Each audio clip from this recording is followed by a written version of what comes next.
Sehr geehrte Damen und Herren, ich freue mich, zu einer neuen Vorlesung euch zu willkommen. Guten Abend an alle. That said, I'm afraid I will choose to switch in English. And good evening, ladies and gentlemen. My name is Roman Horbyk. I am research lecturer at the Slavic seminar here at the University of Zurich.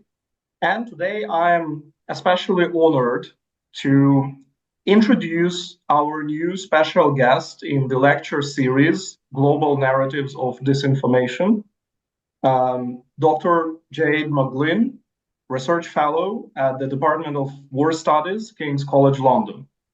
And first of all, I would like to apologize for the slight delay, which is connected to the wartime difficulties. And I think for us in Europe, in Switzerland, it's a very telling experience that allows us to maybe not to touch the war directly, but to sense some of its consequences, to rub shoulders with war in some way. But coming back to our distinguished speaker today, Dr. McGlynn defended her dissertation at the University of Oxford and in recent years has become one of the leading experts on Russia's memory politics, Russian propaganda, and particularly its historical uses and abuses, to quote, uses and abuses of history, to quote from the famous essay by Friedrich Nietzsche.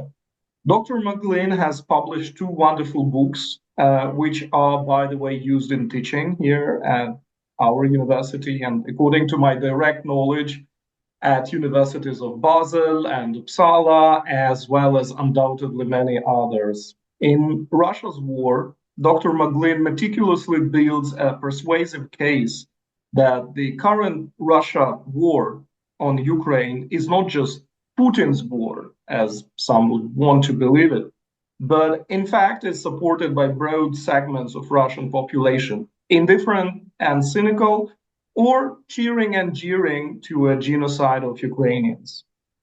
Her second book, Memory Makers, dissects the roots of the Russian current jingoism in the extremely fanciful version of history fed to Russians by the Russian regime for decades, if not maybe centuries.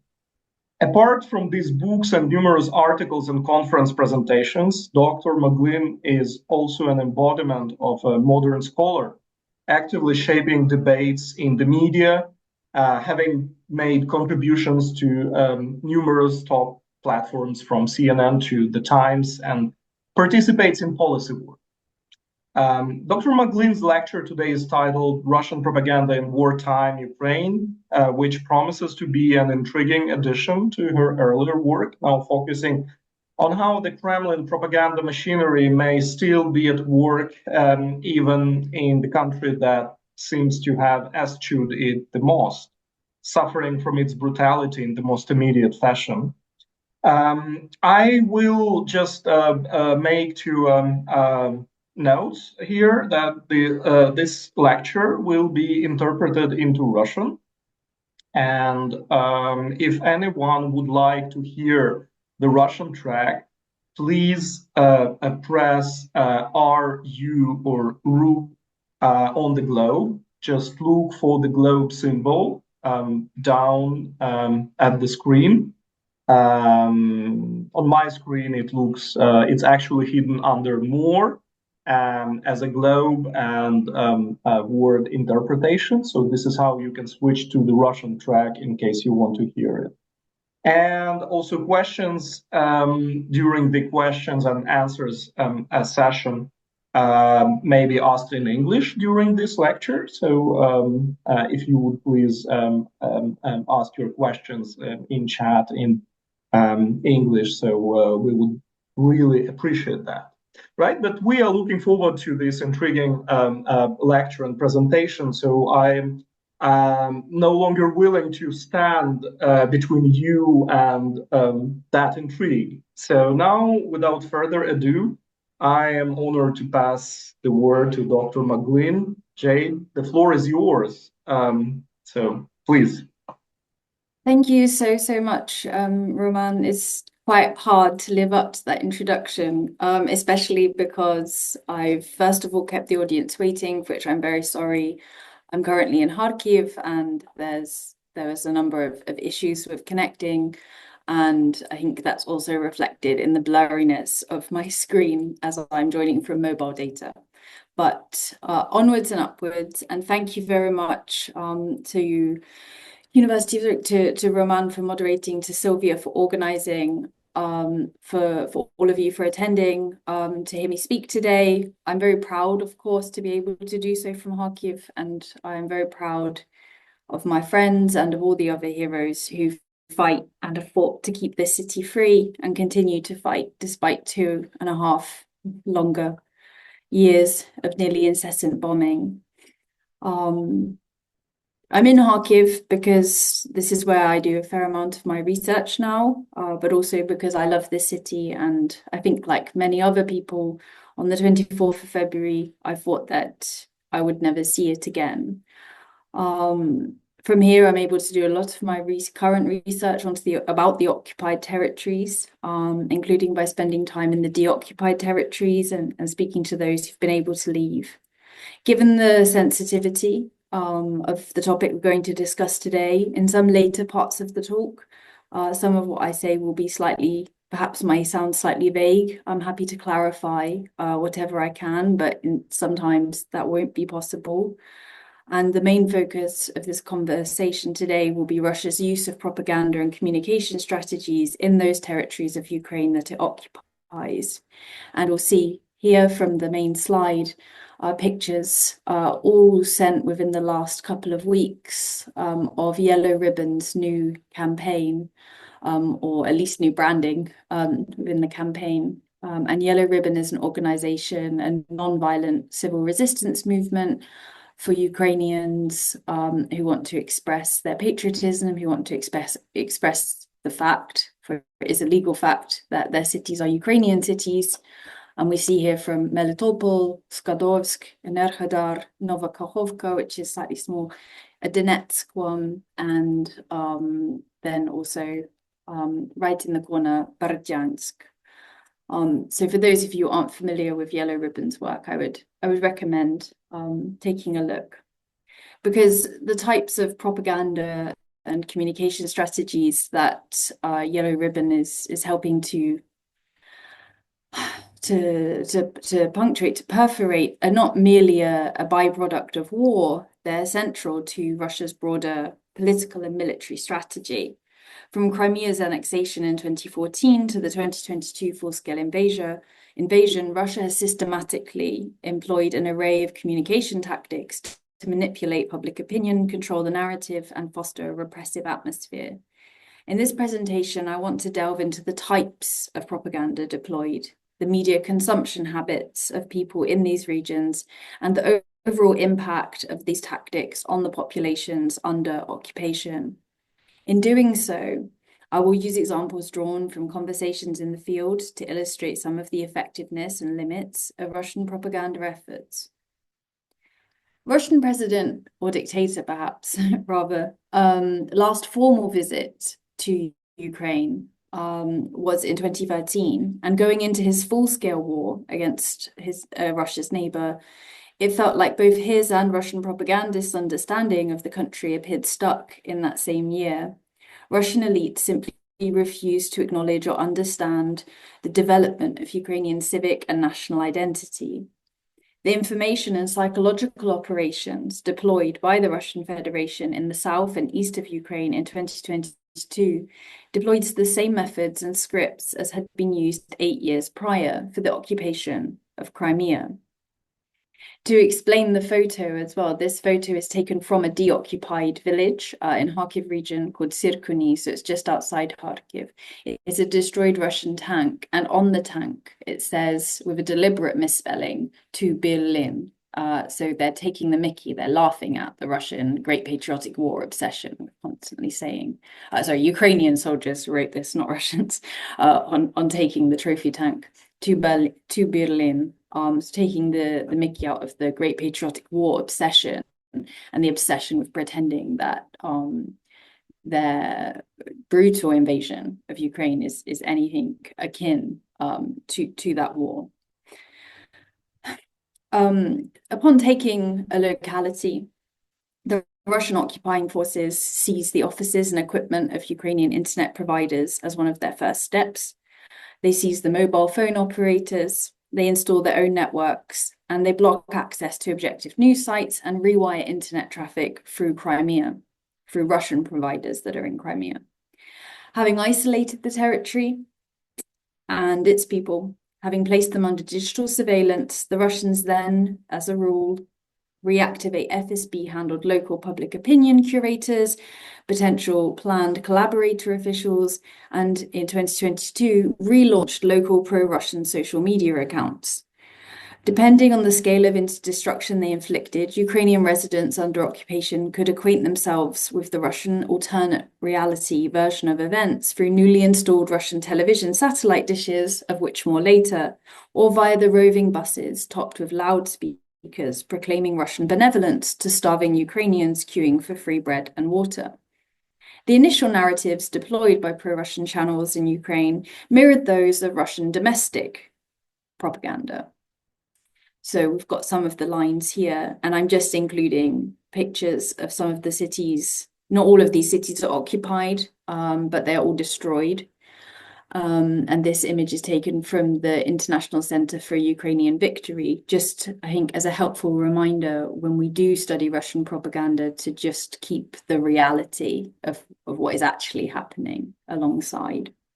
So that Russia is returning its rightful lands that mistakenly and unjustly came under Ukrainian control with the fall of the Soviet Union, that the Ukrainian government is illegitimate, that Ukraine is a failed state, that Ukraine is a Western puppet state project to destroy Russia, that Russia is liberating, as we see in these images, Russian speakers in Ukraine and all Ukrainians from the Western imposed Nazi yoke, that Russia had to attack first, or else it would be attacked by Ukraine and or the West, and of course that Ukraine was committing genocide in the Donbass. So all very easy to disprove empirically without any doubt.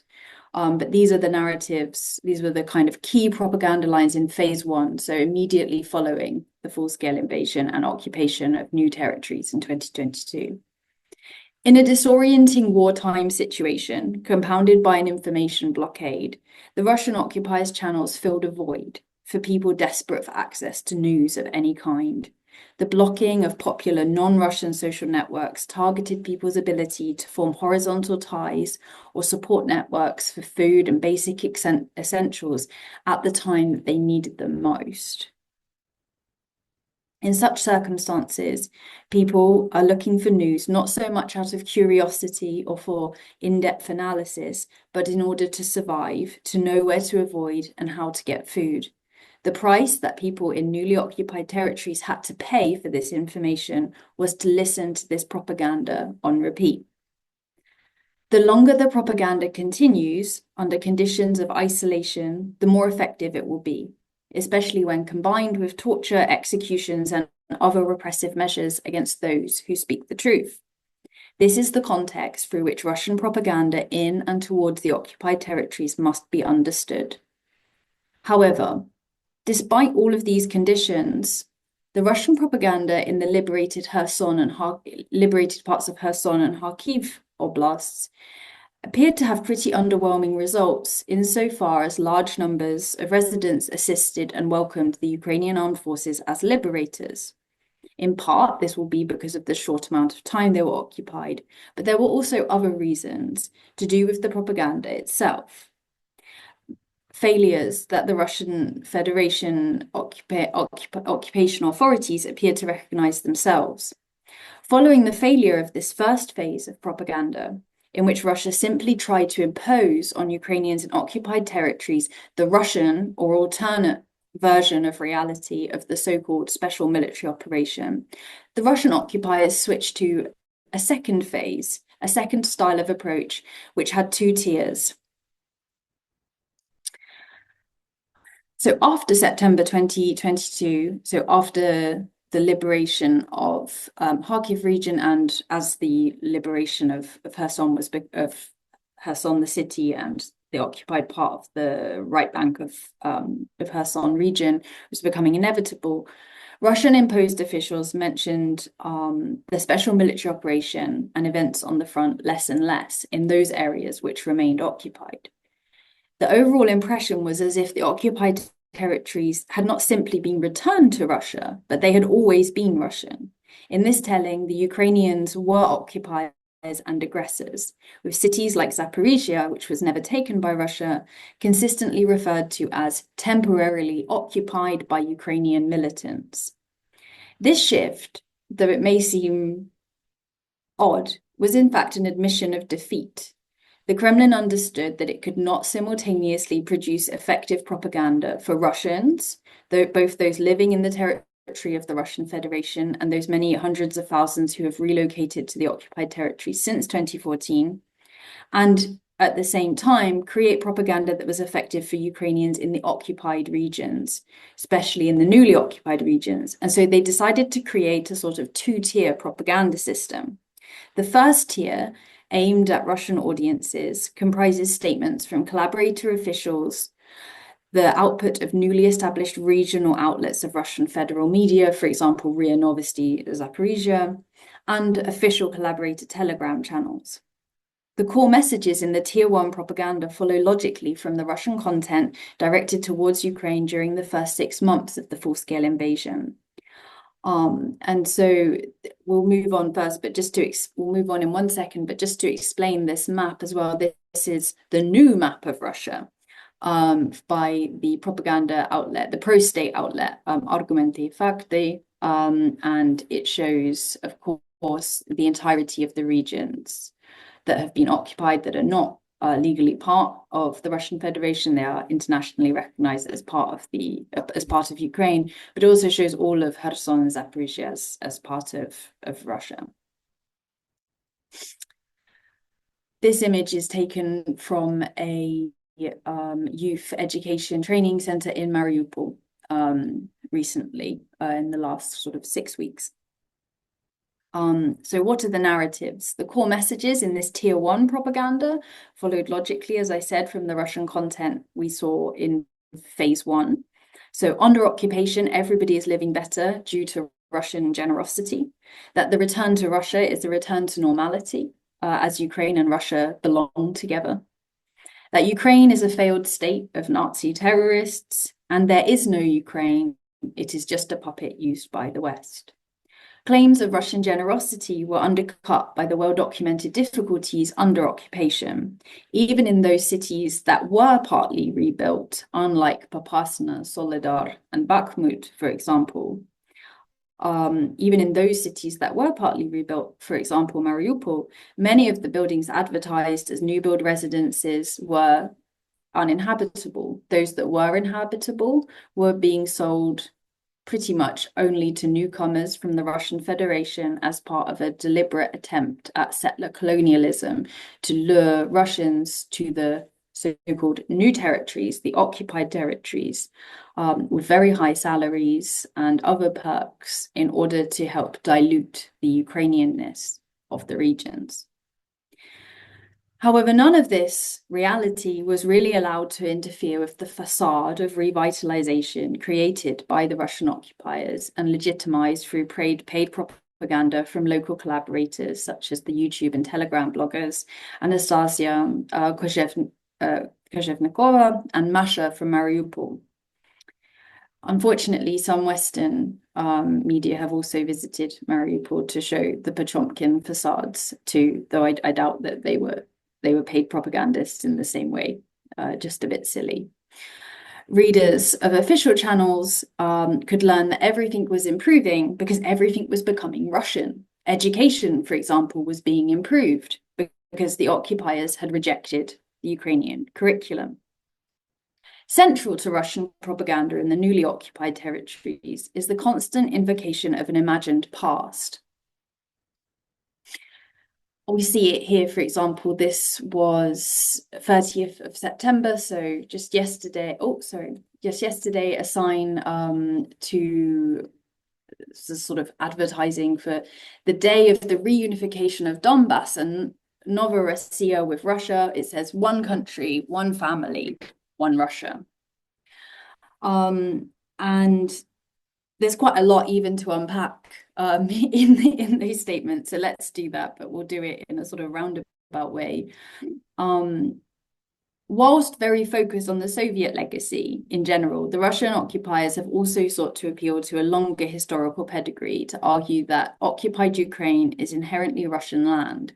So from autumn 2022, and then from autumn 2023 in particular, in my monitoring, it's manifested itself in collaborated channels, more frequent use of the term Novorossiya, as opposed to the new regions of Russia, which had been the established term until then, to denote the oblasts of Zaporizhia and Kherson.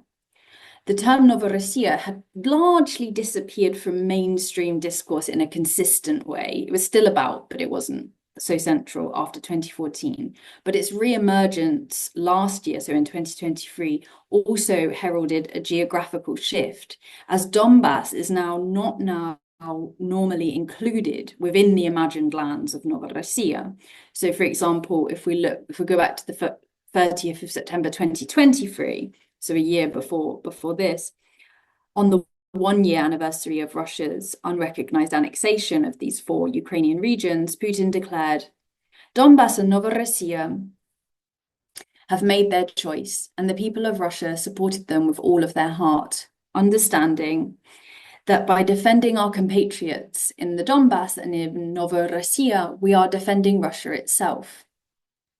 One reason for the differentiation is that the Kremlin's approach to Donbass has always been quite separate, individualized, if you will. So if Kherson and Zaporizhia tend in the propaganda to be treated as inherently Russian, often with an emphasis on the imperial period as well, Russian propaganda towards Donbass instead tends to emphasize the latter's multicultural and Soviet identity. So this is, in many ways, then simply a continuation of the divide and rule approach to Ukrainian regions used to undermine Ukrainian statehood well before 2022 and well before 2014. Sitting in Kharkiv in particular, it reminds of numerous Kremlin attempts to utilize the regional identity of like Slobozhanщина in order to sort of make Kharkiv distinct or focus Kharkivites' regional identity as something different to Ukraine rather than something as part of Ukraine's regional richness. Now, these efforts are used to isolate the occupied regions from one another to a certain extent. Russian politicians describe the supposedly halcyon days of the USSR as coming to an abrupt end because of the unwanted, even criminal, if we were to ask the not very independent courts of occupied Crimea, division of the Russian peoples in 1991, a tragedy inflicted on the Russian people by elites. In this version, Ukrainian rule, rather than the current occupation, is the anomaly. The conflation of Russia and the USSR adds to this sense that an independent Ukrainian government's tenure was but an unnatural blip. To accentuate this, the cult of the Great Patriotic War, widespread in Russia but even more entrenched in the occupied territories of Ukraine, bridges gaps between the Russian future and the Soviet past. The use of the victory flag is, of course, widespread. The celebration of Soviet festivals is marked, and Russian soldiers wear uniforms adorned with the St. George ribbon, continuing a conflation of the war against Nazism and the war against Ukraine that has been in place since the Orange Revolution, but especially since 2014. The propaganda is tinged with nostalgic anticipation. The future is bright because it resembles a return to the past, as evidenced by the rebuilding of statues, returning streets to their Soviet names, rebuilding infrastructure and public places directly associated with the Soviet era, and announcing new projects that either visually or substantively incorporate the Soviet legacy. Ranged against this sepia-tinged vision of the future is the supposed alternative nightmare past and present of Ukraine. Anti-Ukrainian propaganda is virulent in the occupied territories, more so than in Russia itself. Ukrainians are routinely referred to as Nazis, fascists, and terrorists. They are depicted as intent on destroying the Russian people, their language, and their religious traditions. So, if in the tier one Russian propaganda, those living under occupation are not really the target audience, instead, they're much more a necessary part, actors within the propaganda content that is much more designed for Russians, whether that's Russians living in the Russian Federation or Russian citizens who have moved to the occupied territories. Basically, they are required to wave Russian flags in gratitude to the occupiers so the occupiers can tell the story that their people would like to hear. As this coverage is primarily aimed at Russians and their proxies, the tendency is to ignore residents' continued daily experience of war. It makes sense. It is better not to remind Russian viewers that these territories legally belong to Ukraine, and instead pretend they have always been Russian. To target the correct audiences with the necessary narratives, the Russian presidential administration, in conjunction with government-linked organizations, instead created a localized and encrypted television network that was just for the residents of the occupied territories. It's called Russian World, Ruski Mir.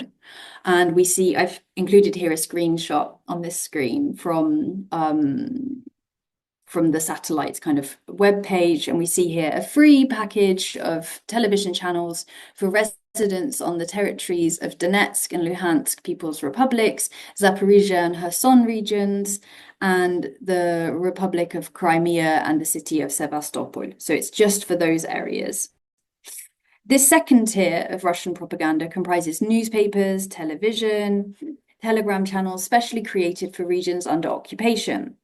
So it's a free satellite package, and it's often directly imposed on residents by installation brigades that are overseen by the Russian Deputy Prime Minister Dmitry Chernyshenko. So as Ukrainian satellite terminals were dismantled by official edict, some families will, of course, have chosen to install the Russian package so their children can watch television.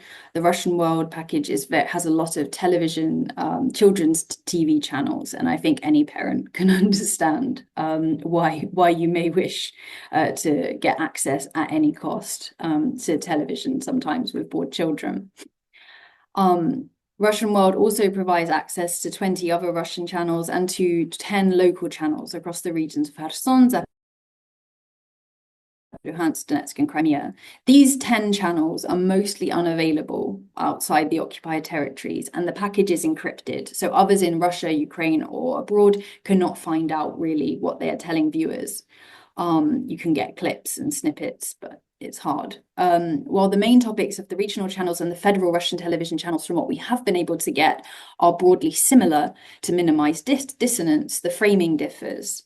So if federally available coverage proclaims Russia's greatness, the local channels instead seek to demoralize and disorient residents by focusing on Russia's invincibility and the impossibility, even undesirability, of a Ukrainian victory. This is an image of one of my favorite churches in Stary Soltiv, which is just to the north. It's very close to where the fighting is going on in northern Kharkiv region, and it was destroyed during the during the occupation, but during Russian attacks on the city. It's a Orthodox church and was under the Moscow Patriarchate. Now it's, as far as I understand, it's no longer functional, especially now when Stary Soltiv, unfortunately, is once again in a more threatening position. And this image is taken from the village of Donetsk, which sort of gives the game away that it's in Kharkiv region, but very close to the borders of Donetsk region. And it was a car, shortly after the liberation, it was a car left behind with a Z obviously painted on it. It was just a villager's car that they had taken and painted a Z on. So just helpful reminders whilst we listen to and understand and embed ourselves within these propaganda lines, how much they're not true. So residents of the temporarily occupied territories are intimidated by Russian claims that if the Ukrainian army were to retake these areas, that residents who had not left would then be deported from their homes or even arrested as suspected Russian spies. Propagandists explain at length how anyone who had lived under occupation would face and has faced reprisals from the Ukrainian government. The Russian propagandists use fantastic claims of Ukrainian cruelty to co-opt residents, to frighten them, and to coerce them into associating with the occupiers.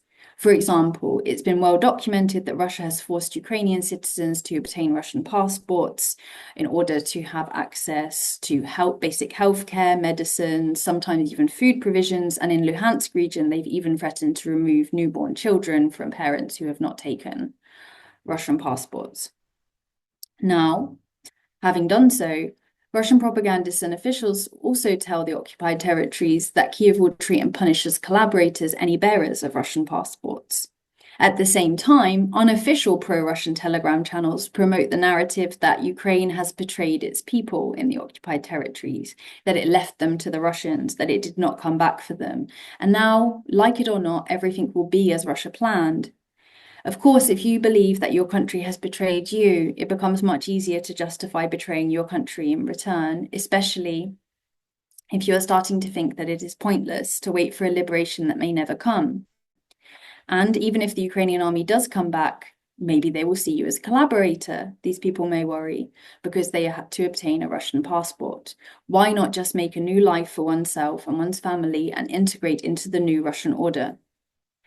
For those mentally strong enough to live through the traumas of war and occupation and still resist the power of the arguments above, the Russians have other methods besides propaganda. The Russian occupation forces do not hide their brutal torture chambers, their kidnapping of children, and summary executions from the local residents.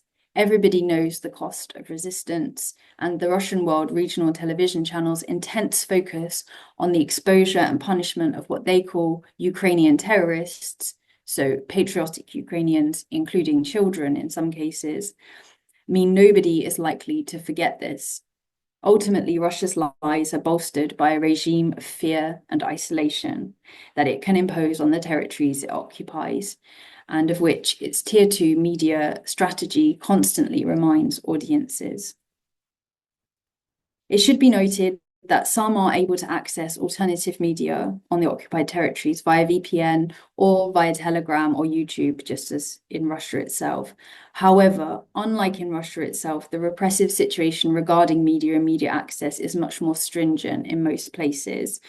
So, for example, Google as a search engine is blocked in many parts of the occupied territories. There are also frequent and sometimes deliberate shutdowns of all communications channels, particularly if pro-Ukrainian active violent resistance has been active in those areas in recent kind of weeks or months.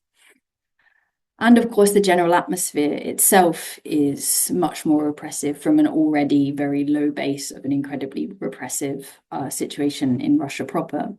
There are frequent phone checks across the various checkpoints of ordinary residents in order to see what Telegram channels are being followed, and so on and so forth.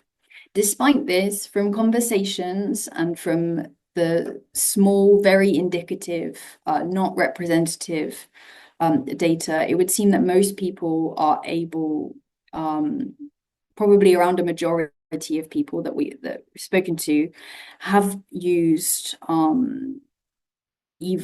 have accessed alternative media sources, sometimes via VPN, sometimes via just, Telegram, to follow events outside their immediate area. In newly occupied territories occupied since 2014, this tends to be Ukrainian news, whereas interestingly, again, it's indicative because there's many difficulties with collecting data in the occupied territories, but in territories occupied since 2014, so for a longer time, they actually tend to, yes, they also access Ukrainian news, but they also, their preferred kind of non-Kremlin news tends to be Russian opposition channels, and Alexei Venediktov and Yulia Latinina were often cited by those seeking alternative views. So as noted, accessing these sources was not always is not always easy for people. Many in discussions have reported issues with VPNs frequently cutting out, and in some cases it was impossible for people to purchase subscriptions to reliable VPN services due to sanctions. And in most cases due to sanctions on being able to buy certain things. I mean, even in Kharkiv region, you often have this problem where I'm not allowed to buy something because it says that I'm in an area that's under sanctions, even though I'm very much not. So conclusion, and then on to some recommendations. The difference between the Russian tier 1 and tier 2 propaganda that came in, the differentiation that came in after September 2022, was initially a story of failure of Russians' failure to understand Ukrainians, a failure to sell them the Russian story. But in recognizing that failure, unfortunately, Russian narratives became more effective, leaving residents really with two options. One, they could deny reality and become the audience of the fiction, the audience of the official kind of channels, not just the localized ones. Or two, they could accept reality and act out the fiction for everyone else and watch the localized channels and give in to fear. As more time passes in isolation from reality and under pressure from propaganda and the generally quite terrifying conditions, people will, of course, become increasingly susceptible. Efforts are and must continue to be made to stop Ukrainians in occupied territories from being further isolated, including via finding workarounds for VPNs under sanctions, given that access to information is a human right. Hotlines to get information on free evacuation and other legal forms of support that already exist need to be enhanced and expanded. There are still many ways to talk to people in the occupied territories. There are numerous students who continue their studies, often via rather frustrating VPN connections in universities in free Ukraine. Many families are still in touch, but of course conversations are strained and rarely, if ever, touch politics, though they do still provide insights. And of course, an important human connection, much more important. Of course, Russian citizens who are able to travel to the occupied territories, which is despite the fact that Russia and these territories are supposedly reunited, is still not that easy a process, and there very much is, in fact, still a sort of border in certain areas. But they are in a position to provide some updates, and many do, regardless of whether or not they support the war or otherwise. In fact, a lot of the information that can be gleaned about what's happening in the occupied territories can come from people whose position on the war is either pro-war or ambiguous, people like Roman Yunaman, in the sense that it's important for us to still develop a detailed picture of what is happening in the occupied territories. I would say also that from the Ukrainian and Western side, there needs to be a media strategy developed for the occupied territories and continued support for local media in exile, with information going to and from the occupied territories as much as is possible, given the security considerations that must take precedent. From 2014 to 2021, I think it's fair to argue that the Ukrainian government failed to adequately engage pro-Ukrainian residents of the occupied Donetsk and Luhansk People's Republic, for example, and Donbass residents too readily were dismissed as pro-Russian or a stigma was attached. There was also a lack of support services for those leaving Donbass in particular, a situation which appears to continue today, unfortunately. After the necessary security processes, residents who have left the occupied territories, whether that's Donbass or Berdyansk, should be welcomed. They are, after all, the Ukrainians that everybody is fighting for. The same mistakes shouldn't be made again. Russia wants to make those in the occupied territories the audience for its propaganda. It has struggled, as evidenced by the need to create a two-tier propaganda system, but time and the tactical environment are unfortunately on its side. The fact that so many Ukrainians have been resistant to Russian propaganda so far deserves more recognition. More attention needs to be paid internationally and within Ukraine to supporting these regions and the people who remain there to stay connected through online university studies, making them available, through resourcing trusted local media in exile, through creating and financing hotlines, through creating information channels, perhaps via Russians who can travel to the occupied territories, provided, again, security considerations take precedent. And of course, through campaigns within Ukraine itself to ensure that those who are under occupation know that they do not wait in vain and that they are missed and valued by their compatriots. And I would say a really great example of how to do this was President Volodymyr Zelensky's recent message to the people of Mariupol a few days ago to mark Mariupol's birthday.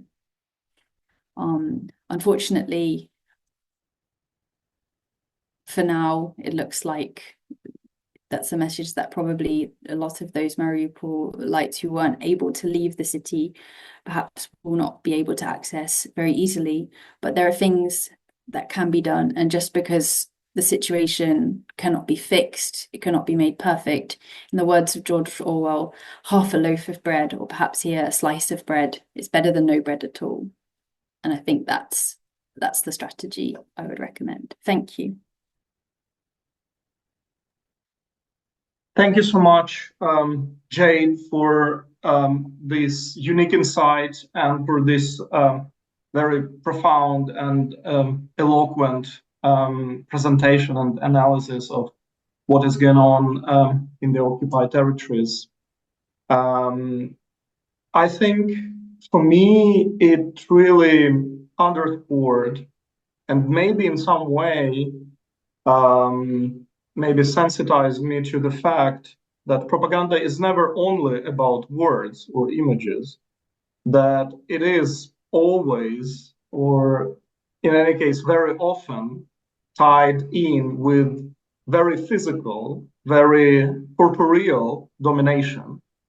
It is tied in with torture, it is tied in with killings, with summary executions, with strangers coming to your house and evicting you in the span of 5 minutes, with all your little lives and everything that is dear to you. So this is also part of propaganda, and we should definitely think and talk more about this, because also even in the Soviet model of active measures, which is still very much alive and used by Russia even today, it's never only about just information.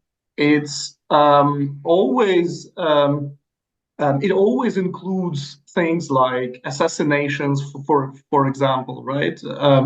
It includes other non-communicative activities, right? And it is pretty much like that when we look at what you describe and analyze so graphically and so profoundly in your talk. So thank you so very much for this. We have, I think, some 45 minutes to go, and I hope that you can stay with us and the connection can stay as well. And we'll get to the questions from the audience. I would like to, once again, I have seen that there were many questions and many of them are now answered.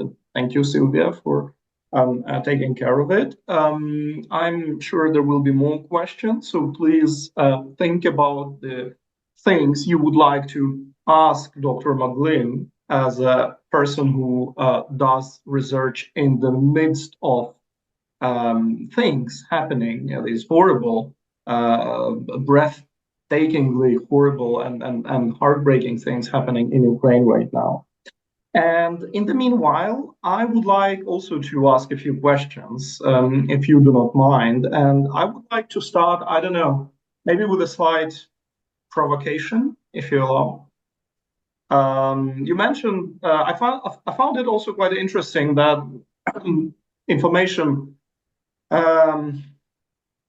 routines, so to say, of the people in the territories of Ukraine that have been occupied for a longer time changed to Russian opposition journalists. And of course, in Russia's war, you described very different sort of groupings within Russian society, different attitudes, and there are, of course, Russians who are very genuinely anti-war and caring and doing whatever they can. There are also those who support it wholeheartedly or just don't care.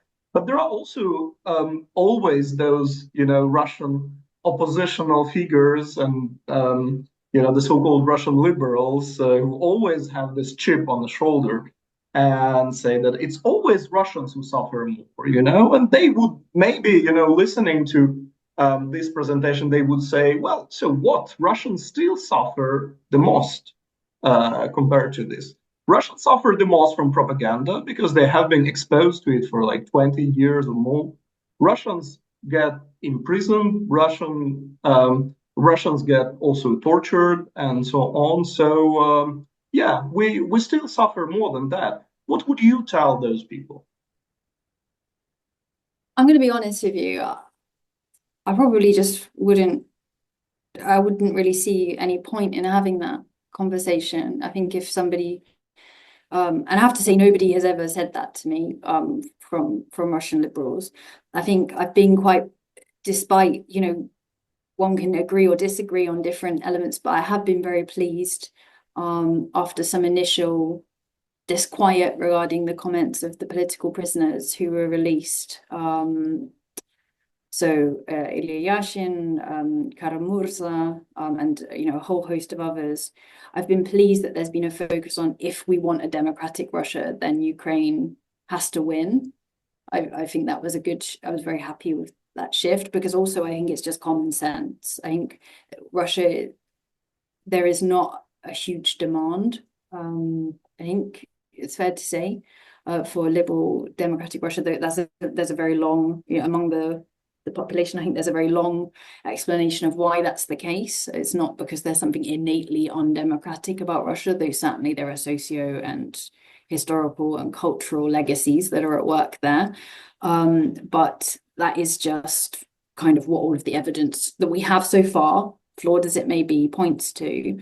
And the only way to defeat this war that has brought so much untold misery to Ukrainians, but bluntly isn't doing much great for Russians either. It's not that's not a healthy society that they have over there right now.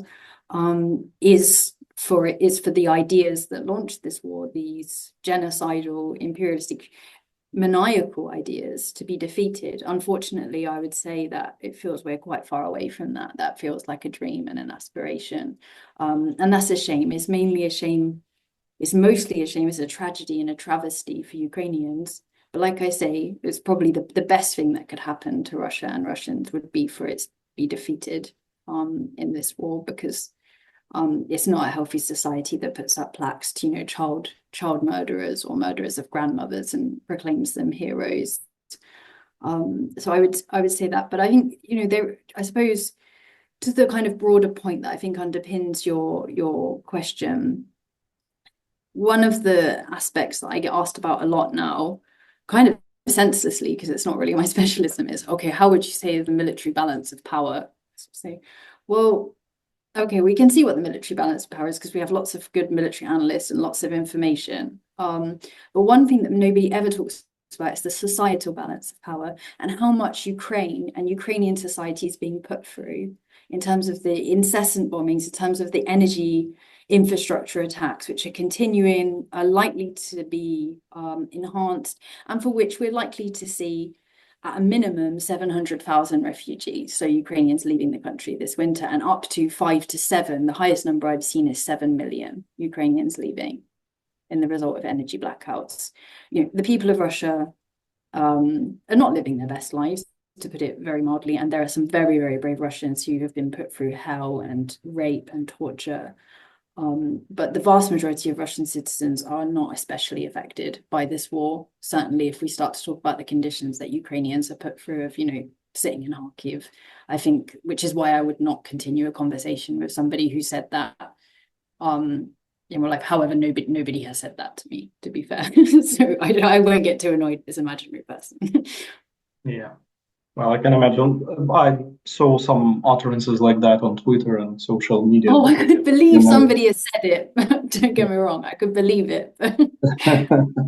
For sure. Thank you, Jade. I couldn't agree more with you on this. My other question sort of moves from this, we use it ironically, the good Russians or well-meaning Russians to well-meaning Westerners who can be heard quite often saying that they believe, or at least they're saying that they believe, probably not always in good faith. It is that they're saying that in freezing the current front lines and hoping that, Ukraine that remains as some kind of rump Ukraine would be heavily westernized, would become super efficient, like some kind of, new stereotype of, German effectiveness or something like that, and then would eventually reunite just like the East and West Germany did in 1989. What does your research on the Russian practices in the occupied territories say about that perspective? Thank you. I think that's an important question. I think the occupied territories in particular is something people don't pay enough attention to when discussing Russia's war aims, which is odd because the occupied territories is where we can see what Russia does if it wins. And I think it's there that we have the most obvious example, though we also have Putin and so many others from the regime's continued writings about Ukraine, that this is a genocidal war. This isn't about a bit of territory. They don't desperately want to get to Zaporizhia, and then once they've got that, they'll be like, now we are sated. And I don't think I've ever met anybody who seriously believes that. It's a genocidal war aimed at destroying Ukraine as a national, cultural, and political identity with that intent. And the intent is important because that's what makes it genocidal, not the mass nature of the killings, though there have been plenty of those. It's specifically aimed at eradicating Ukrainian identity as a national, cultural, political identity. We see that with the destruction of books, the removal of 20 million Ukrainian books from circulation in the occupied territories. We see it with the re-education of children. We see it with the ghastly and just beyond words kidnapping of Ukrainian children, and sometimes the imposition of new Russian identities on them. And I think that if we miss out the genocidal aspect of the war, we'll never understand the war aims, and therefore any discussions around negotiations are a bit fanciful, not because negotiations aren't possible. They aren't possible in good faith, but bluntly, Ukraine is suffering a lot right now in the East. And, Ukraine is fighting a much larger enemy for all of its flaws. Russia has 3 times the men and it has a lot more of the equipment.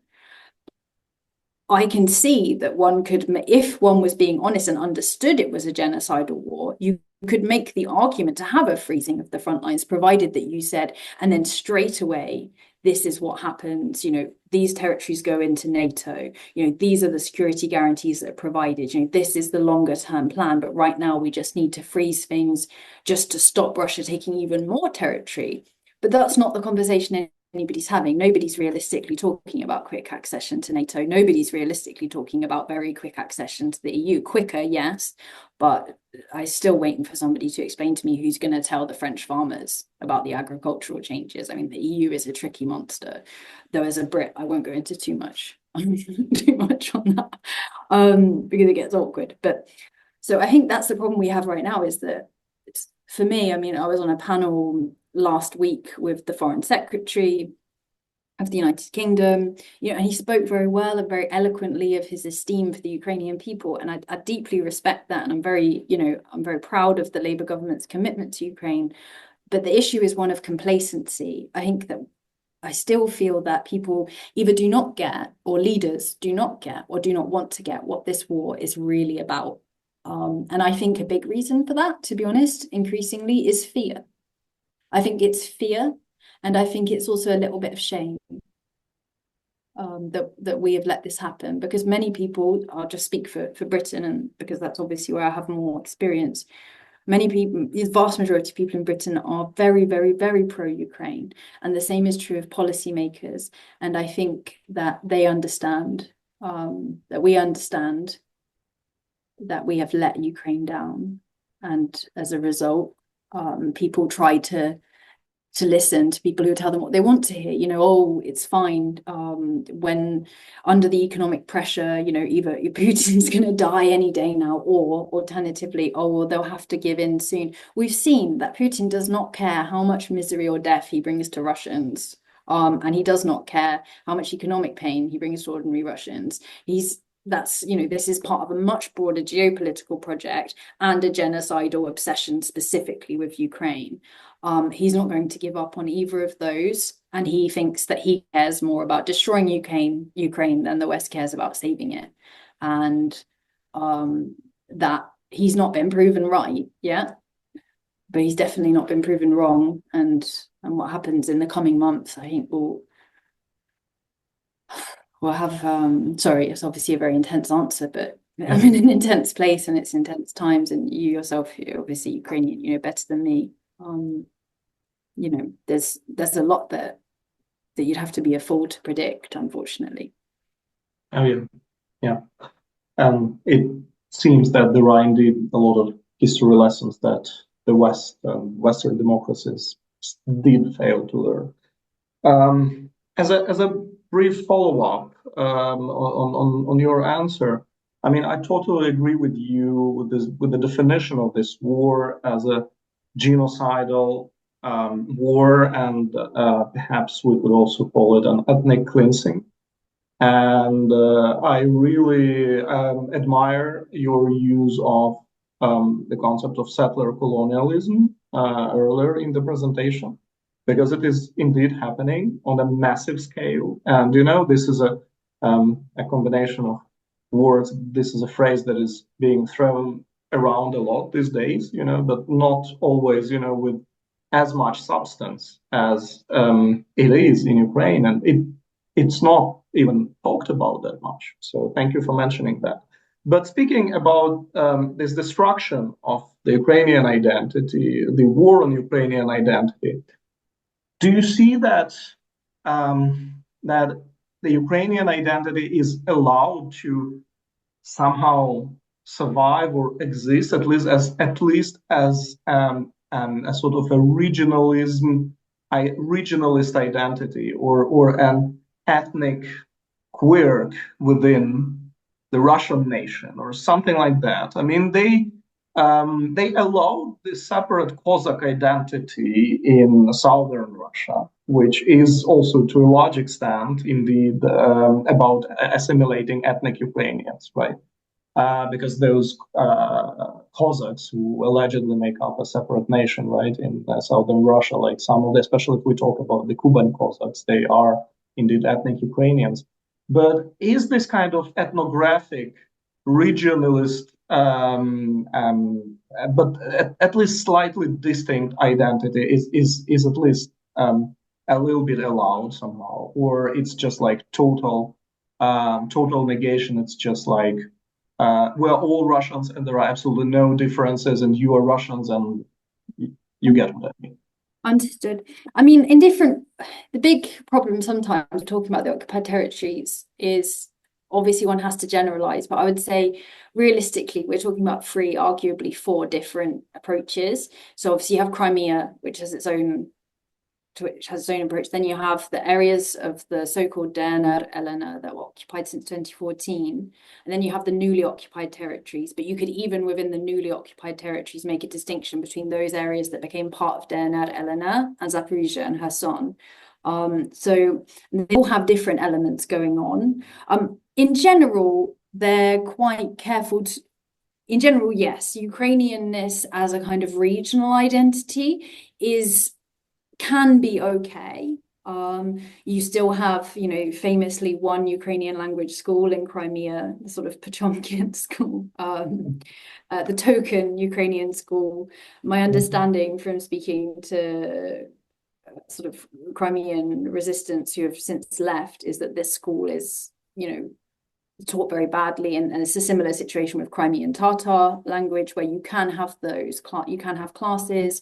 There is a school, but parents are, you know, warned against sending their children there. The teaching is very bad, kind of deliberately bad, and so on and so forth. So, but that's Crimea, which has had a softer landing into Russian occupation, I think it's fair to say. I mean, in some areas as well, it also depends on, who's in charge, how close to the front it is, which sort of people are there. I mean, in some areas, there have been many, numerous cases of people essentially being dragged off to basements for the fact that they are Ukrainian speakers at home. There's numerous cases of parents even being threatened. There are even some cases documented by Apora of children being separated from families due to their kind of not just for speaking Ukrainian at home, but for pursuing kind of Ukrainian education for their children and so on. So yes, in theory, Ukrainian as a regional identity, in the same way that there are lots, as part of the bigger Russia, the kind of distinction between Ruski and Rossiyski element, yes. But because of the fact that it cannot exist as a national identity in practice, there's a lot more sensitivity around it. So it doesn't function like something like the Cossacks, where, the Cossacks essentially were subjugated to the state identity, and Ukrainian identity is difficult to subjugate to the Russian state identity. And so those tensions are played out in different ways, and it depends a little bit on who's in charge and when the area was occupied and so on and so forth. But to come back to the settler colonialism point, I mean, that is a particularly important element, because certainly from speaking to people in or who have left Melitopol and other large cities, there's a lot of dismay at the numbers of Russians coming in, particularly because there aren't Russians from Voronezh, but they do tend to be Russians from the further away republics. And that's, again, a deliberate policy on Russia's part to ethnically mix the regions so as to dilute the Ukrainian identity and history of those regions. By creating, I suppose, kind of deliberately creating melting pots. Thank you. Thank you so much for answering this. And we have a real build up a pile of questions, actually. So I think it's time to have a look at them.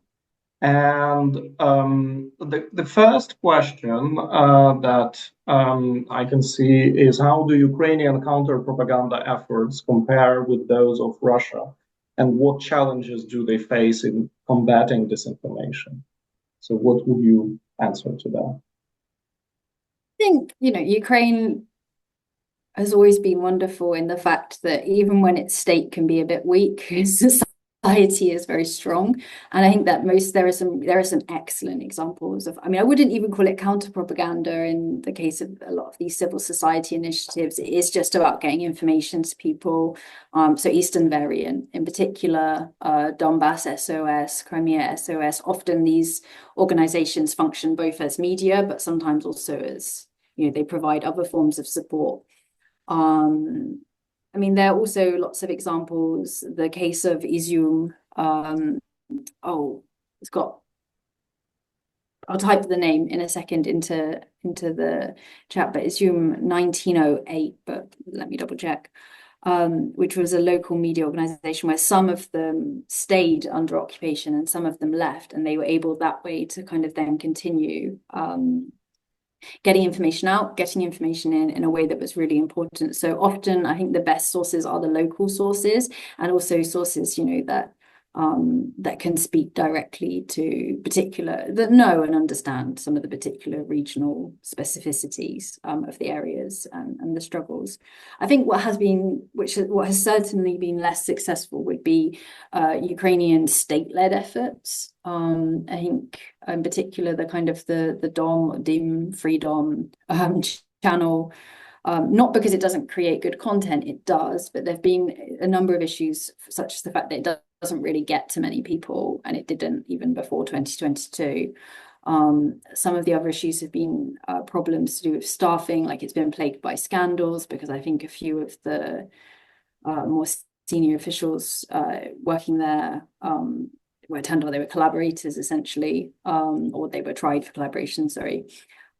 So there have been a number of scandals, and it hasn't really cut through. And I think it's a much better conversation for locals to be having, because, sometimes, in places like Donbass, they're not always going to fit that Ukrainian narrative that, people from Lviv might want to be pushed. That doesn't make them any less Ukrainian. It's just in the same way as, in the UK, every country has its regional distinctions and different ways of doing things. And I think it's really important at a time like this. People need to hear voices that they perceive as authentically aware of some of their particular issues, and as one of them. So I think there's a lot of success to talk about, and particularly I think the success comes from localized, seeing what people from those regions are doing themselves, and then, other organizations, often foreign governments, to be honest, or foreign foundations, sorry, coming in and supporting that and enabling these locals, to help their own, essentially their neighbors in a metaphorical sense. Before we proceed with the rest of the questions, I cannot really resist the temptation to ask you, in the context of that, comparing Ukraine's counter effort, to maybe compare what is happening in Ukraine's occupied territories with what is happening on Russia's occupied territories. If we speak about Kursk, right? So if you could briefly somehow, put it in the same context, right, and compare. So what would you identify as the most telling differences? Well, I think the most telling difference is that there aren't mass graves. I think that's the most telling difference. I mean, we've all seen, there are lots of videos, but it comes down to that for me, that there aren't civilians in rows of mass graves. In Kursk, there are, of course, in Russia's in the occupied territories of Ukraine. All right. The next question is one that we absolutely need to answer from an anonymous attendee. The Zurich Film Festival just now canceled the movie by Canadian-Russian filmmaker Anastasia Trofimova, Russians at War. You say the Russians are controlling the media narrative. However, the showings of the film were all canceled due to threats, including live threats to the organizers of the festival and their families.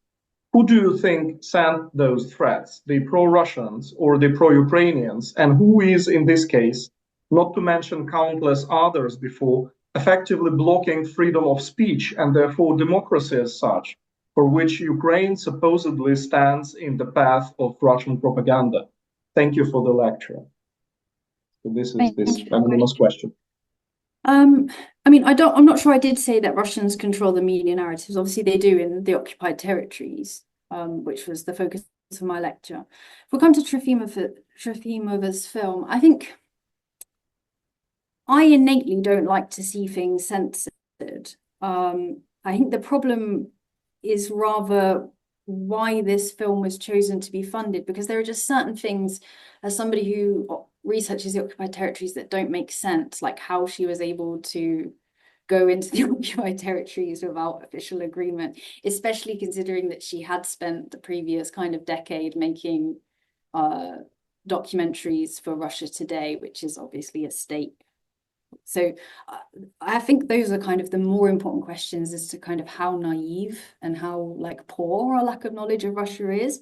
In terms of the film, of course, it's it's terrible that threats are made against people's lives. I think, though, that is going to happen if you choose to make essentially a propaganda film that argues that says Russians don't commit war crimes, that tries to present what's happening here as a civil war. Let me tell you from Kharkiv, it's not a civil war. It's people coming to other people's houses to burn them down and to rape them and to kill them.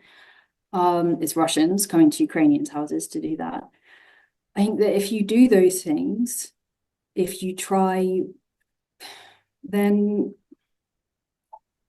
you are, of course, putting yourself in a dangerous position, in the same way that I can't really moan if I get bombed because I've chosen in my own free will to come to Kharkiv. I mean, I will moan if I get bombed, to be honest. But I mean, I don't have it's my own free choice. It was her own free choice to go.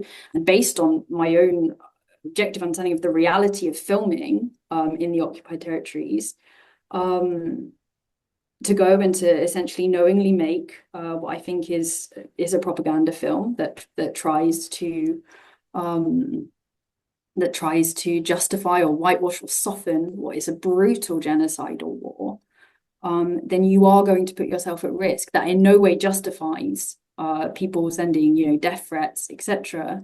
But I think it does justify people, particularly Ukrainians who are currently under, in a war where the other side is aiming to destroy them as a national and cultural people. Maybe they just won't stick. Maybe they're not in a place where they feel like, living up to kind of free speech ideals. And I think that, anybody who's been involved in funding a Russian propaganda film, given the state of freedom of information there, is on very shaky ground, as some of these film festivals are, kind of using those arguments. So in summary, like, it's not always a black and white case. Nobody should be threatened for making a film, but we have to be honest that, basic understanding of Russia and the occupied territories, you don't need to be like an expert on it, makes it clear that there's no way she could have done this without the engagement of the Russian government on some level, on a pretty high level.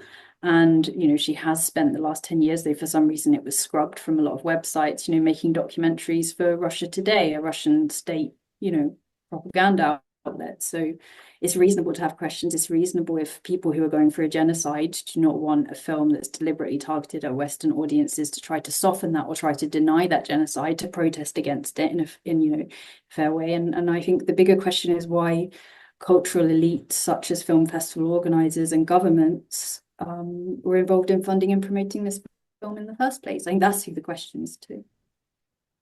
Exactly. Thank you. The next question: do people in Kharkiv believe the Ukrainian government? What do they think about how the war should end? People in Kharkiv have lots of different opinions about a lot. That's the best thing about Ukrainians, so many opinions. I think, if I speak more generally, I think that increasingly so in Ukraine, since the full-scale war began, there's been a so-called tele-marathon where all of the channels kind of came together, and we can see kind of statistically that trust in the tele-marathon is not high, to put it mildly. I think that Ukrainians are aware, including in Kharkiv, that the government might say certain things at home, but that it's unlikely, but then it might say another thing for Western audiences. All governments do that. That's not something specific to Ukraine, but still it doesn't help with trust building. I think the bigger issue has been some of the corruption problems, but they're not always linked. I mean, Ukraine often feels more, it is relatively decentralized even still with the war, and it feels much more decentralized just because of the nature of Ukrainian society. So a lot of people here are angry. Well, things change very quickly here, but certainly people were very angry about the fortifications scenario, why it was given to the people that it was given to, why some of those businessmen have since fled to Russia. So there are lots of questions. There's lots of distrust in institutions and the authorities. In part, though, I would say not to read too much into that, because it seems to me, Roman, you can correct me if I'm wrong, Ukrainians are always highly mistrustful of authority. And again, that's been a strength of Ukrainian democracy, so it's not a bad thing necessarily. And I think that where there is mistrust, I think that the Ukrainian people have a point. I think there are some questions that the government could be dealing with a lot better. But that doesn't mean, in the same way that, for example, I didn't like Boris Johnson, but that didn't mean that I would want the French to invade southern England. Those things need to be distinguished as well. It's natural. Ukrainians are a very democratic, very, very democratic nation. They have a lot of opinions and they're used to having their say. But that doesn't mean this war is not about Zelensky. This isn't like Russia, where one man equals the country. You can't understand Ukraine through Zelensky. Absolutely. Thank you. The next question, what do you think is the reason for the lack of communication strategy from the Ukrainian side at the occupied places? Is it for lack of resources or knowledge? That's a really good question. I'm going to be honest. I don't have like a full answer, because in some cases, I mean, if we look at the work of the Crimea platform, for example, they've been excellent in working out, like, you know, a proper communication strategy towards Crimea, and they've been pretty consistent. However, on occasions, they've then been at odds with in particular when it was still Irina Vereshchuk's office, sort of for the reintegration of the occupied territories. They've sometimes been at odds with central government, not kind of in conflict, but just they say different things. And I think part of the reason is that there just isn't a proper strategy for it. I think that's the issue. There isn't a proper strategy for it. And so sometimes people are just kind of saying what comes to their head. That's the impression that I get, which is not perhaps, which doesn't sound great as an answer, but I think it's probably the closest to the truth from what I've been able to figure out. So I think the reason for the lack of strategy is that there's a lack of strategy. There is a lack of strategizing around. I don't think it's for a lack of knowledge or information. There's so much information that is available, and obviously, I'm sure that, you know, HUR and the Special Operations Forces have much more, to which naturally I wouldn't be privy. So I don't think that's the issue.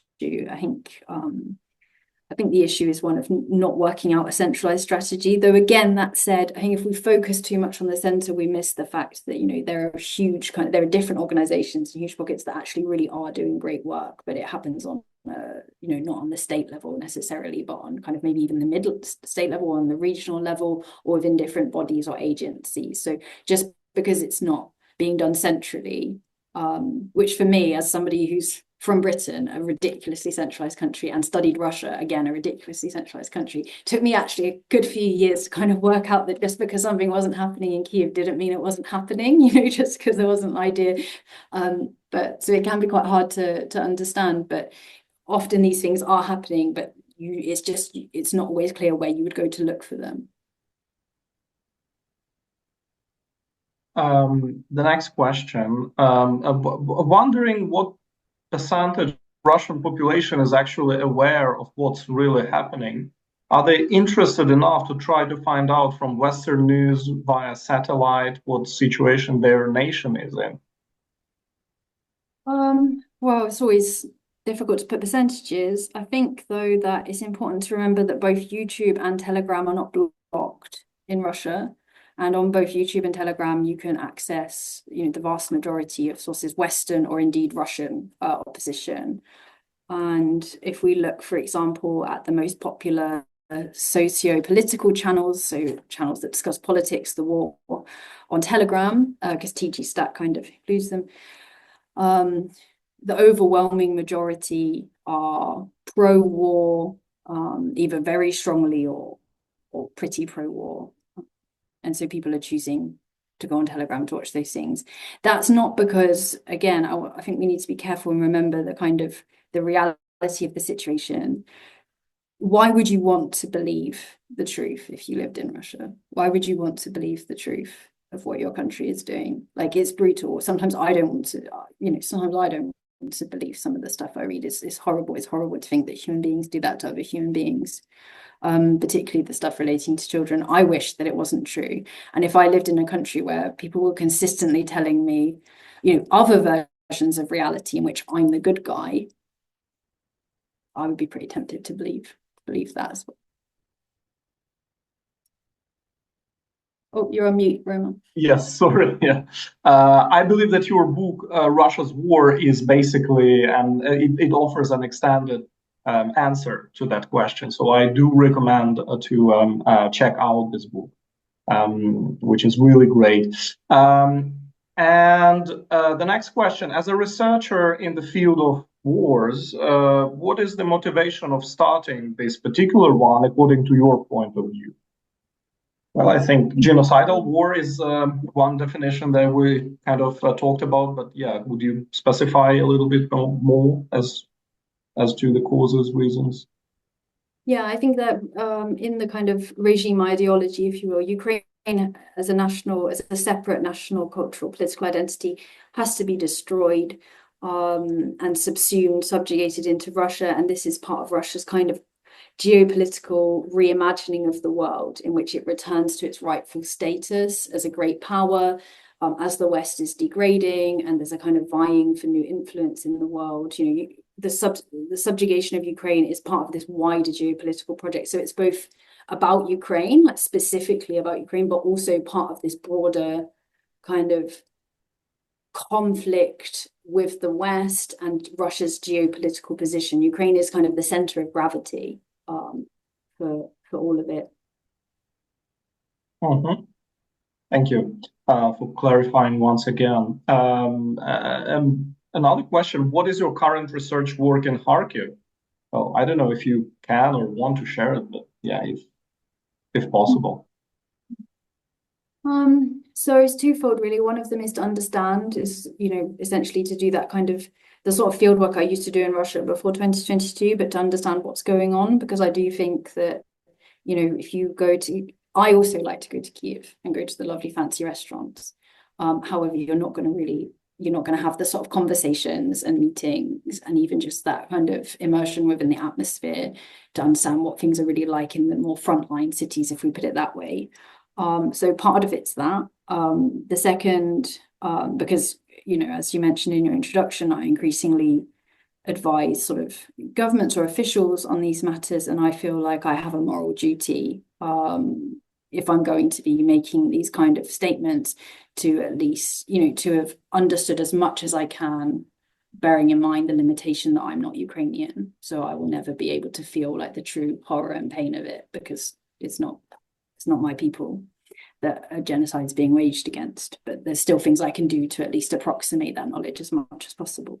The second is because I'm researching the occupied territories, and obviously I can travel to the deoccupied territories in Kharkiv region. I'm very interested in, identities, how they've shifted. For example, there are a number of people here who are now volunteers for the Ukrainian armed forces, who are either Russian, as in they were literally born in Russia, and then they moved over to Ukraine, at various points, and now they are very, very much see themselves as Ukrainian. I find that kind of the idea of national identity as a political choice interesting. But also, some of the people who really didn't support Maidan in 2014 for lots of different reasons, sometimes just didn't like people from the West, your good old-fashioned regional divisions like we have in the UK as well, but now very, very patriotic. And I'm interested in studying that differentiation, but also, trying to examine as much as is possible, and it's really very difficult, what's happening in the occupied territories, in particular,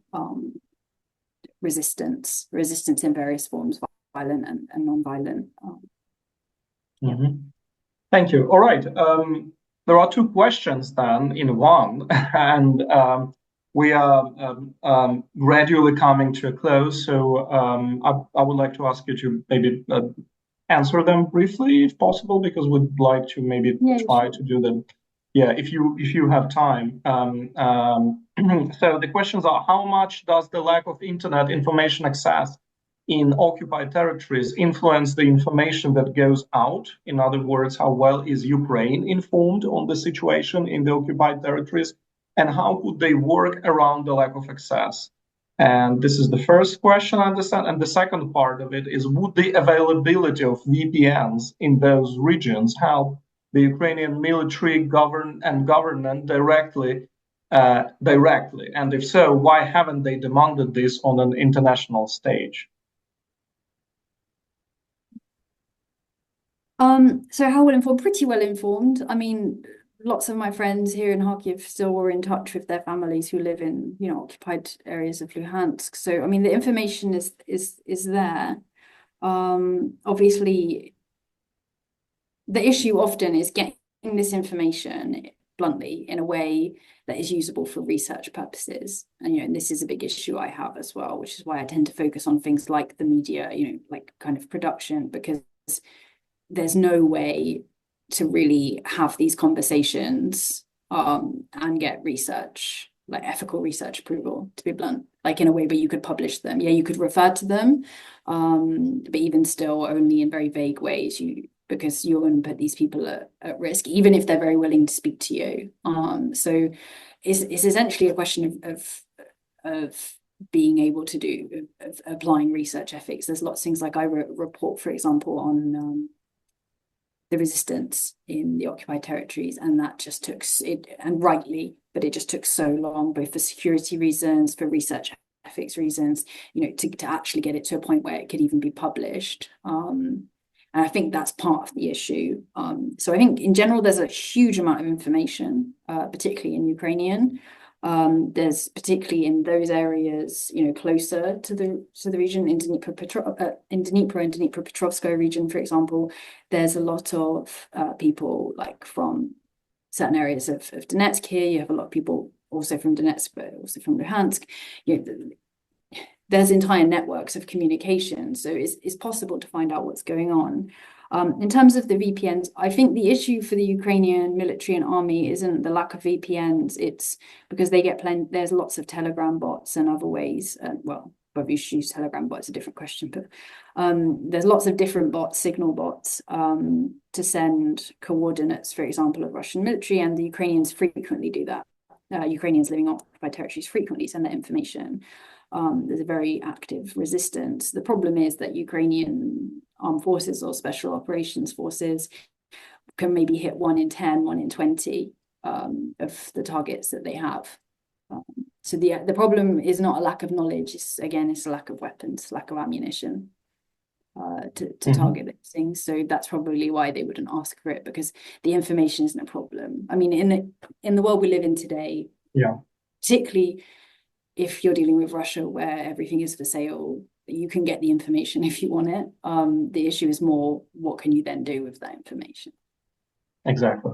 There is one question on the causes of the war that I think we have answered. A reaction from Irina, who says that she is Russian, but this war has ruined her identity and belonging to Russia. I would just like to read that out loud. And a question, I was thinking that paradoxically, despite the fervent multiculturalism of the Soviet states, the Russian identity discourses based on a common enemy are not so far removed from those of Hitler's Germany. Is that too far-fetched a thought? A big thought. I think it works differently, would be my answer, but the reason why I said is because it's such a big thought, because in Russia, in Nazi Germany, you had a very ethnic understanding of what it meant to be German, whereas in Russia, it's more of a cult, and it's almost more of like a cultural, ethnic. It's just not quite as ethno-nationalist, let's put it that way. It's more an idea that everybody can belong to this Russian culture, but this Russian culture was founded by ethnic Russians. So it's an important distinction, because it allows for Russia to be an imperialist, and if you have this imperialist nationalism that can coexist just about slightly uneasily with ethno-nationalism. But then it gets very interesting when you look at ethno-nationalists, because there are a number of ethno-nationalists, of course, who are fighting for Ukraine. But the vast majority of them are fighting for Russia, but they often have disagreements with the Russian state, et cetera, et cetera. So yeah, Russian nationalism is an interesting question, and I think an underexplored beast. Well, if I may just briefly kind of reformulate this question a little bit differently, there has been this debate about like whether Russia is fascist or not, right? And many people were saying, well, it's not really fascist. It is a dictatorship, all kinds of things, but not fascist, because there is no palingenesis, this idea of regeneration of the glorious past in a kind of reformed future. You mentioned in your presentation that there is this glorification of this mythological past, that needs to be regenerated. So is this palingenesis that is so characteristic for fascism? I think there is palingenesis. I am also a bit careful of fascism, using the fascism term, not because, to be honest with you, I particularly have a strong stance either way, but just because I think there's, once you start applying labels, you almost give yourself, you then, in the Western imagination, fascism means Nazi Germany. And then you start like applying certain things, and I actually think then it complicates our understanding. I mean, for me, one of the reasons why I didn't in general have not thought, though I think that this is shifting.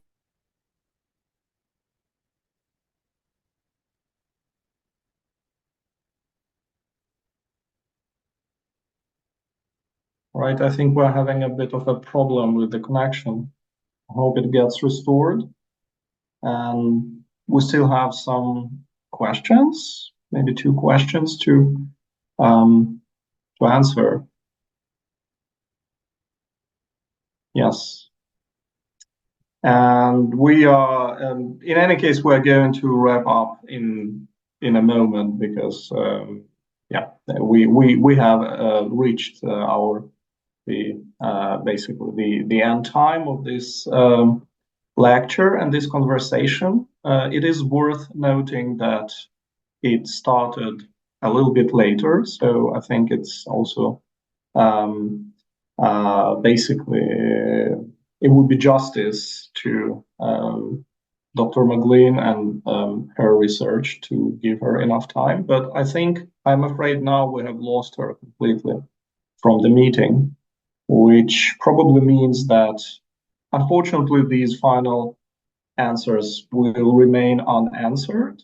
One is really interesting, I think, about how the liberation of Kharkiv by Ukraine was justified by Russian propaganda or excused, and another one if this if Russian propaganda and repressions could lead to basically the Ukrainian population giving up. And these are big questions. I think I would definitely need to answer to think a lot and before trying to answer them. They're probably more philosophical, especially this last one. In any case, I think we're not hoping for Jade to join us again, and I think we have reached the limit of this conversation. So I would like, even though Dr. McGlynn is not currently present with us, I would like to still thank her from all of us for this very hard, actually, lecture and a very hard conversation.